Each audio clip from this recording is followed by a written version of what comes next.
Nagising ako sa sobrang sakit ng ulo. Ngunit pinili ko pa ring mag-check ng email at nasurpresa ako sa rejection email sa naging panayam ko kahapon. Isang malungkot na pakikibaka na naman. Pero pinili ko pa ring magsumite ng 13 aplikasyon, tuloy pa rin ang laban. Walang panayam ngayon, pero malinaw ang dahilan kung bakit hindi ako napili. Kailangan nila ng taong may sariling visa at kayang magsimula agad sa Lunes. Sa totoo lang, umasa ako. Ilang beses kasing tumawag ang HR nila para itanong kung bukas ba talaga ako sa 6 na buwang kontrata lang.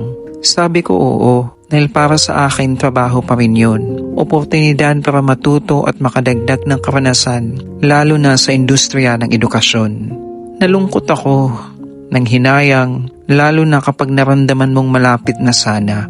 Pero ganun talaga minsan, may mga pagkakataong akala mo para sa'yo na, pero hindi pa pala.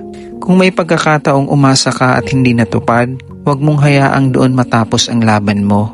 Hayaan mong maging dahilan iyon para mas tumibay ka. Ako si Will na nagsasabing, kung may mga araw na parang malapit na, pero hindi pa rin ibinigay sa'yo ang pagkakataon, huwag mong isipin na talo ka na. Minsan, hindi ka lang pinili dahil may mas akmang pintuan na naghihintay na mabuksan para sa'yo.